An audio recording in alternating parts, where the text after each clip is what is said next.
Waktu umur 12 tahun, kan beliau dari umur 8 tahun sampai menikah kan tinggal sama Abu Talib. Dan Nabi SAW punya akhlak yang baik sekali, mulia sekali. Sampai Abu Talib itu sendiri malu dengan Nabi SAW di umur 8 tahun. Anaknya Abu Talib banyak. Kalau istrinya Abu Talib lagi siapin makan, anak-anaknya pada berebut. Nabi SAW duduk di pojok rumah. Enggak sama sekali. Enggak berebut. Nanti kalau selesai makan ada sisanya beliau makan. Sallallahu alaihi wasallam. Punya akhlak yang mulia dari masih kecil. Sampai Abu Talib bilang sama istrinya, khusus untuk Muhammad sisipkan makanan. Karena dia tidak ikut berebut sama mereka. Gitu kan. Baik, di umur 12 tahun, pernah satu waktu Abu Talib ini mau ke negeri Syam. Urusan dagang. Pertama kalinya Nabi SAW, biasanya Nabi ini selalu pemalu. Enggak banyak minta dan nuntut ke pamannya. Khusus pada saat itu Nabi SAW bergantung di bajunya Abu Talib, enggak mau lepasin. Pokoknya dia mau ikut. Abu Talib heran, enggak pernah Nabi SAW berperilaku begini. Musyawarah sama istrinya, enggak pernah Muhammad begini. Kenapa seperti ini? Pasti ada sesuatu gitu.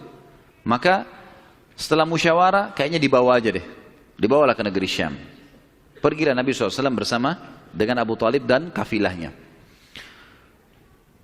Pada saat mau tiba di negeri Syam, sebelum tiba di negeri Syam, kafilah ini melewatin sebuah gereja teman-teman sekalian.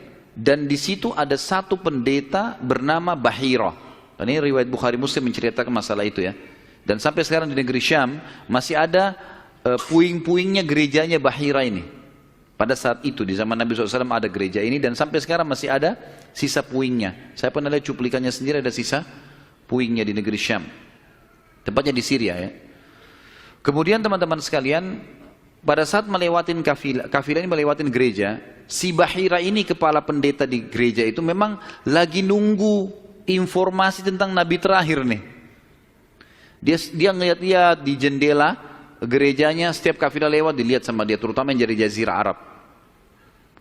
Secara kebetulan dengan hikmah ilahi lewat kafilahnya Abu Talib. Dan kafilah ini agak berbeda dengan yang lainnya. Kafilah itu berarti 3 unta ke atas ya, baru dinamakan kafilah. 3 ekor unta ke atas baru dinamakan kafilah. Setiap waktu lewat kafilah Abu Talib ini ada awan yang menaunginya. Beda dengan kafilah lain, padahal lagi terik matahari. Dan tidak sengaja kafilah Abu Talib istirahat di sebelah gereja dan ada pohon-pohon kurma yang berderet, itu semuanya seperti menundukkan daun-daunnya ke kafilah itu. Pendeta ini perhatikan. Kafilah tanya ini, kirim satu orang, tanya mereka kafilah dari mana nih? Jawabannya dari Jazirah Arab. Dari mana? Dari kota Mekah. Kata Bahira, hidangkan makanan sebaik mungkin di gereja, undang semua kafilah ini masuk makan. Diundanglah. Ringkas cerita, masuklah mereka untuk makan. Dan pada saat satu kafilah ini masuk, yang ditinggalkan di situ hanya Nabi SAW. Nabi nggak boleh masuk karena tradisi orang Arab dulu aib kalau anak kecil ikut makan. Nanti selesai orang tua makan baru makan. Tapi ini tradisi jahiliyah. Kalau sekarang antum lakukan, antum juga jahiliyah. Makan, kasih anak-anak makan. Kenapa harus disendirikan? Mungkin dia lapar, kesian. Baiklah. Waktu lagi makan, Bahira ini memperhatikan satu persatu orang-orang Quraisy ini. Wajahnya. Karena mereka tahu cirinya Nabi terakhir. Alisnya, wajahnya, mukanya, kulitnya, jalur nasabnya, semua jelas. Tidak semua, tidak ada tanda-tanda kenabiannya. Ini mukanya muka biasa semua. Maka si Bahira tanya, apakah masih ada dari kafilah kalian yang tidak ikut makan? Kata mereka, ada satu anak kecil di depan, kami suruh jaga barang kami. Kata Bahira, boleh saya ketemu? Oh silahkan. Mereka lagi asyik makan. Bahira keluar menemui Nabi SAW. Nabi lagi duduk di bawah pohon.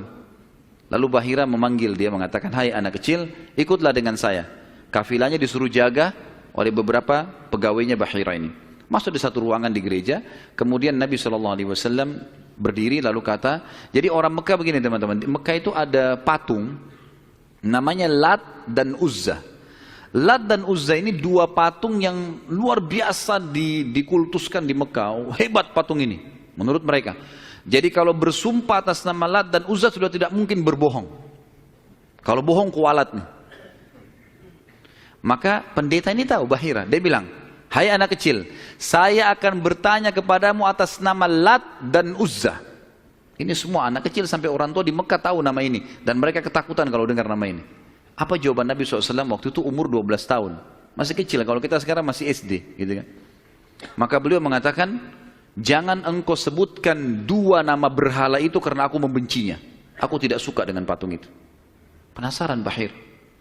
Diperhatikan wajahnya, alisnya, matanya Nabi SAW. Perlu teman-teman tahu ya, ciri fisik Nabi SAW itu luar biasa. Tersebutkan secara rinci di Taurat dan Injil. Allah mengatakan dalam Al-Quran, A'udzubillahi minasyaitonirrajim, ya'rifunahu kama ya'rifuna abna'ahum. Orang-orang ahli kitab, terutama Yahudi dan Nasrani ini, maksudnya orang Yahudi dan Nasrani, betul-betul mengetahui Muhammad SAW sebagaimana mereka mengenal anak-anaknya. Karena terinci. Disebutkan dalam hadis, alis Nabi SAW seperti busur panah yang lebar, berwarna hitam dan tebal. Bola mata beliau SAW besar, kelopaknya, dan dipenuhi dengan bulu mata yang lebat. Bola matanya putihnya putih bersih, hitamnya hitam pekat. Hidungnya yang mancung, bibir, dahi dan pipi yang setara dengan wajah, tidak oval dan juga tidak bulat, gitu kan. Kulitnya sangat putih sampai Nabi SAW pipinya kemerah-merahan. Jadi sangat tampan, luar biasa. Sampai ahli hadis mengatakan, kalau Yusuf alaihissalam diberikan sepertiga gagahan dunia, maka Nabi SAW memberikan seluruh kegagahan dunia. Tidak pernah ada orang melihat Nabi SAW tidak suka. Manusia terbaik, pilihan, paling sempurna nasabnya, paling sempurna ilmunya, fisiknya, segala-galanya. Bahira memperhatikan Nabi SAW, ini semua ciri yang disebutkan dalam Injil ada. Dia masih bimbang, dia ingin buktikan satu hal. Apa itu? Dalam Taurat dan Injil juga disebutkan Nabi, setiap Nabi itu punya tanda kenabian. Apa tanda kenabian teman-teman sekalian? Sebuah daging yang menggumpal di pundak sebelah kanan. Dan daging itu berwarna merah kehitam-hitaman dan dimiliki dengan atau memiliki bulu yang lebat. Maka Bahira berkata, hai anak kecil, apa kau izinkan saya untuk melihat punggungmu? Dia mengatakan, iya silakan. Dibukalah oleh Nabi SAW. Begitu dia lihat tanda itu, lalu Bahira menciumnya dan mengatakan, kaulah orangnya. Tapi garis bawah satu hal ya, tanda ini tanda kenabian. Sudah selesai dengan Nabi Muhammad SAW. Jadi kalau di punggung antum ada dusta semua. Tidak ada hubungannya sama Nabi. Loh ya, karena banyak orang yang ngaku-ngaku Nabi nih. Kata Nabi SAW, akan datang 50 dajjal, pendusta. Setelah aku meninggal, mengaku semuanya Nabi. Mereka semua pendusta, aku penutup para Nabi dan Rasul, gitu kan. Karena ada orang mengaku gitu. Jadi ini khas untuk Nabi-Nabi dan sudah ditutup dengan Nabi Muhammad SAW. Sudah habis ceritanya. Nah, jadi kalau ada yang gumpal-gumpal itu daging numpang aja.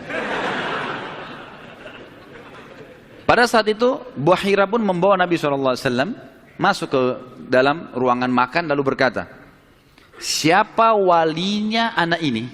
Wali, ya. Siapa walinya anak ini? Kata Abu Talib, saya ayahnya. Abu Talib berkata, pamannya. Kata Bahira, tidak mungkin kau ayahnya. Anak ini mati ayahnya waktu dia masih 6 bulan di perut ibunya. Pendeta di negeri Syam tahu. Anak ini meninggal ayahnya waktu dia umur 6 bulan di perut ibunya. Dan ibunya meninggal pada saat dia umur 6 tahun. Serta dia dibina dan dididik. Dibina itu maksudnya dikasih, kalau bahasa Arab itu bina itu berarti seperti bangunan itu dibanguni, dididik, dibesarkan dan seterusnya oleh kakeknya sampai umur 8 tahun. Dan kalau kau benar kerabatnya, kau adalah pamannya. Abu Talib kaget, dari mana anda tahu semua itu? Benar semua. Dia bilang, kami temukan dalam kitab kami. Ketahuilah, keponakan kau ini adalah nabi terakhir yang sedang ditunggu oleh orang-orang. Dan kalau orang Yahudi tahu dia dari turunan Arab, maka pasti mereka akan membunuhnya sebagaimana mereka berusaha membunuh Isa alaihissalam. Kalau mereka tidak suka, mereka tolak, gitu kan? Maka jangan bawa ke negeri Syam, bawa pulang ke Mekah segera. Akhirnya dibawa pulanglah Nabi SAW ke Mekah pada saat itu. Waktu dibawa pulang ke Mekah, setelah tiba di Mekah, maka ada kejadian kecil di sini dan kita tutup dengan ini tentunya. Waktu sudah pulang ke Mekah, Abu Talib sudah mulai ketakutan karena dia sudah dengar informasi tentang ponakannya nih. Zaman dulu juga teman-teman sekalian, ada tradisi buruk ini sebenarnya, tradisi buruk juga. Seringkali dukun-dukun dan peramal ini menjual jasa. Mereka datangin negeri-negeri atau kota-kota, tawarin jasa. Datang, tancapin kemah, kemudian mereka jual jasa. Ayo siapa yang mau diramal, bayar. Gitu kan? Seperti itulah.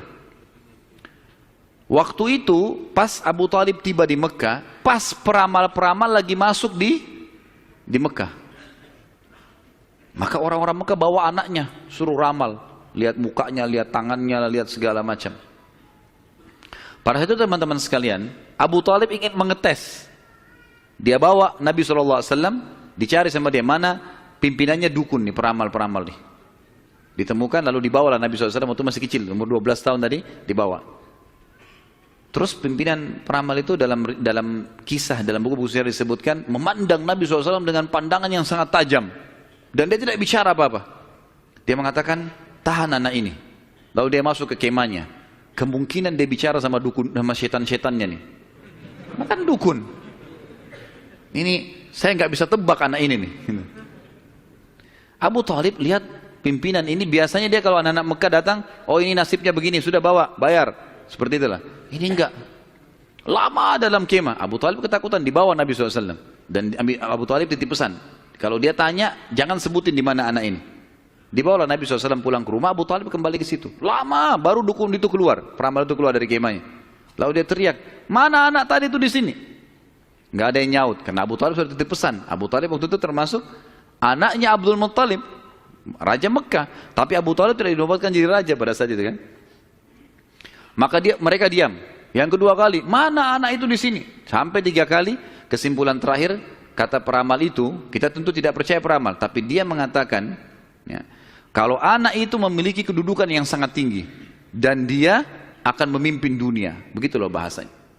Dengan ini teman-teman sekalian, maka orang-orang Mekah jadi lebih yakin kalau Nabi SAW ini punya kedudukan. Walaupun kita secara orang Muslim tidak percaya dengan dukun semua, tapi historinya begitu. Secara histori seperti itu. Allahu a'lam.